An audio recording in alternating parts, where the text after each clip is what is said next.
The very word secrecy is repugnant in a free and open society. And we are, as a people, inherently and historically opposed to secret societies, to secret oaths, and to secret proceedings.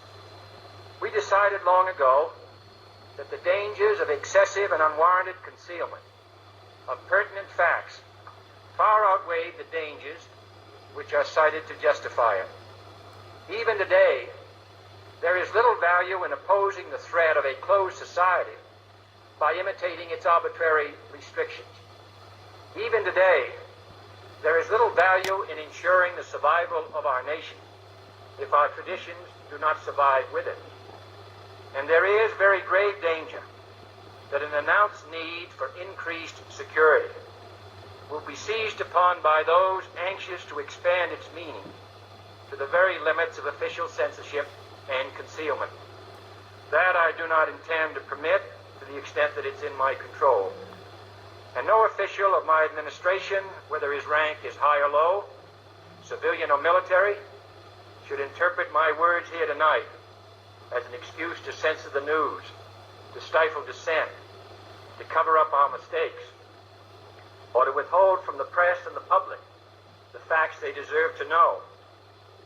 For we are opposed around the world by a monolithic and ruthless conspiracy that relies primarily on covert means for expanding its sphere of influence, on infiltration instead of invasion, on subversion instead of elections, on intimidation instead of free choice, on guerrillas by night instead of armies by day.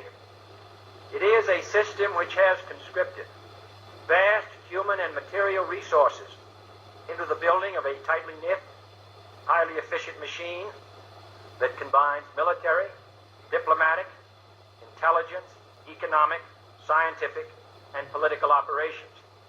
Its preparations are concealed, not published.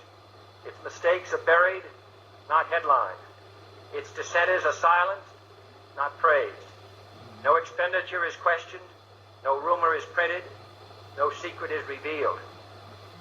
No president should fear public scrutiny of his program, for from that scrutiny comes understanding, and from that understanding comes support or opposition, and both are necessary.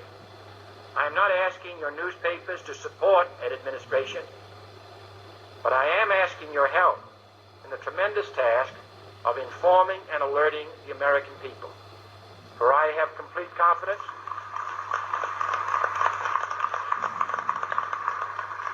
in the response and dedication of our citizens whenever they are fully informed.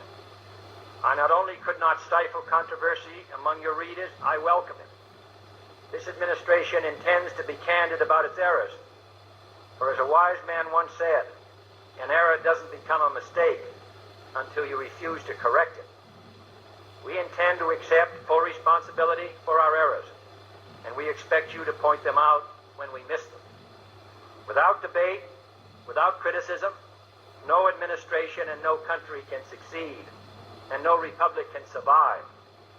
That is why the Athenian lawmaker Solon decreed it a crime for any citizen to shrink from controversy.